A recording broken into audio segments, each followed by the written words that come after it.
मित्रों, संस्कृत के इस कालांश में आप सबका स्वागत है। द्वितीय विभक्ति से संबंधित एक वार्तिक है, उसकी इस कालांश में आपसे चर्चा कर रहा हूँ।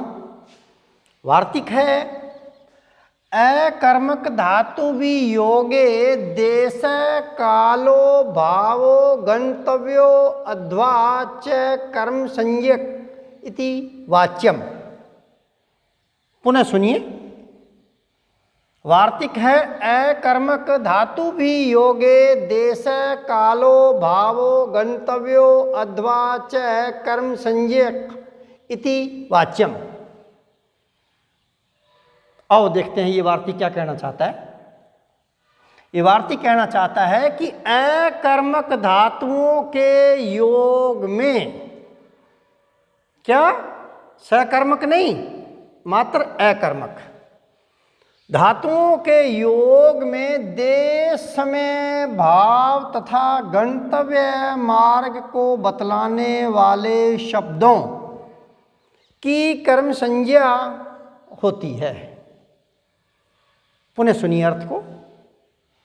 क्या अकर्मक धातुओं के योग में देशवाचक, समयवाचक, भाववाचक और गंतव्य मार्गवाचक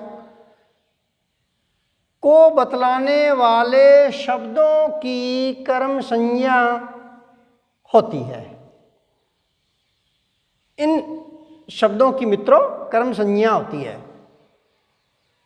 क्रमशः एक एक की बात करूंगा। पहले देश की, फिर समय की, फिर भाववाचक की, फिर गंतव्य मार्गवाचक शब्द की बात करूंगा मैं। सर्वप्रथम देशवाचक शब्द की बात करते हैं। एक उदाहरण है कुरून स्वपीति। कुरून स्वपीति, कुरु देश में सोता है, कुरु देश में शयन करता है। ठीक है, अब देखिएगा यहां स्वपीति में स्वप धातु का प्रयोग हुआ है शयन करना अर्थ में, और वह स्वप धातु अकर्मक धातु है। इसलिए इस स्वप धातु अकर्मक धातु के योग में देशवाची कुरु शब्द में उक्त वार्तिक से, कौन से, अकर्मक धातु भी योगे देश कालो भावो गंतव्यो अध्वा च कर्म संज्ञक इति वाच्यम।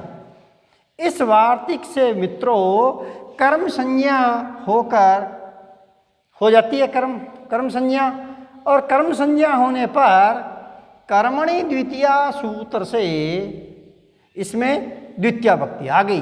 तो देखिएगा ये कुरु शब्द है। इस कुरु शब्द चूंकि ये सम्मानीय देश है, सम्माननीय है, यहाँ पे कुरु में रू आपको दिखाई दे रहा होगा, हर्ष उ लगा हुआ है, और यहाँ पे रू दीर्घ उ लगा है। ये द्वितीया भक्ति का बहुवचन है। चूंकि सम्माननीय है हमारे लिए देशवाचक शब्द जो है, इसलिए यहाँ पे द्वितीय भक्ति का बहुवचन, ये द्वितीय विभक्ति यहाँ इस कुरु शब्द में लगी हुई है। ये द्वितीय का बहुवचन है, ध्यान रहे। तो वाक्य बना कुरून स्वपीति, कुरु देश में शयन करता है। ये तो है मित्रों देश की बात। अब करूंगा मैं समयवाचक शब्द की बात। एक उदाहरण है मासम आस्ते। मासम आस्ते, महीने भर रहता है। कब तक रहता है? महीने भर रहता है। देखिएगा यहां पर आस्ते, मासम आस्ते, आस्ते में आस धातु लगी हुई है ना, रहना अर्थ में, और वह आस धातु अकर्मक है।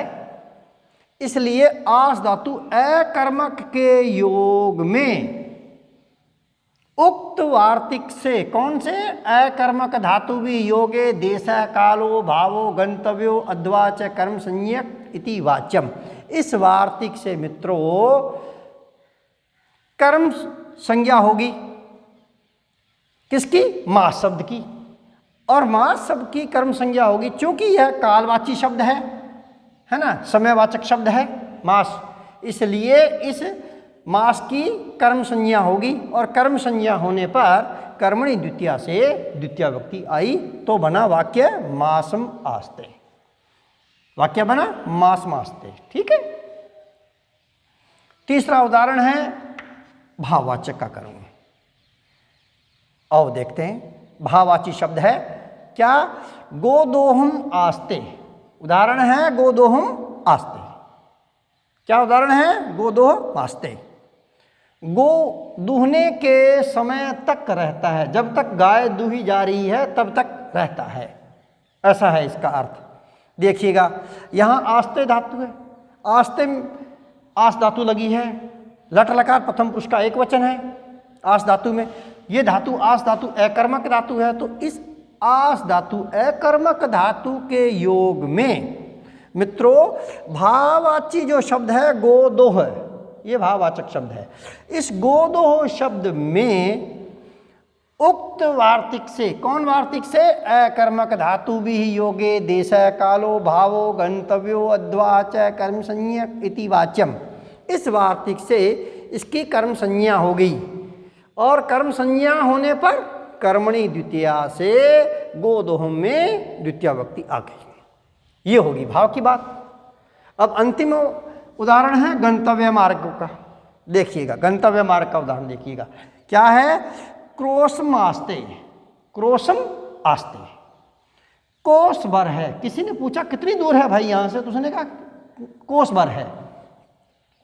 देखिएगा यहाँ आस्ते लगा हुआ है धातु, आस धातु लट लकार प्रथम पुरुष का एक वचन लगा हुआ है, तो आस धातु चूंकि यहाँ अकर्मक धातु है, तो अकर्मक धातु के योग में गंतव्य मार्गवाची, क्या, गंतव्य मार्गवाची क्रोश, क्रोश शब्द में उक्त वार्तिक से, कौन से, अकर्मक धातु भी योगे देश कालो भावो गंतव्यो अध्वा च कर्म संज्ञक इति वाच्यम। इस वार्तिक से क्रोश शब्द की कर्म संज्ञा हो गई, और कर्म संज्ञा होने पर कर्मणि द्वितीया से इसमें द्वितीय व्यक्ति आती है। तो ये है मित्रों वार्तिक, और मैंने उस वार्तिक में देशवाचक के, समय के, भाव के और गंतव्य मार्गवाचक शब्दों के मैंने आपके एक एक मैंने आपको उदाहरण दे करके मैंने आपको समझाने का प्रयास किया है। यदि मित्रों आपको मेरे वीडियो ठीक लग रहे हैं तो कृपया आप लोग लाइक कर दीजिएगा, कृपया आप इसको सब्सक्राइब कर दीजिएगा। धन्यवाद। इसी आशा के साथ मैं पुनः मिलता हूँ।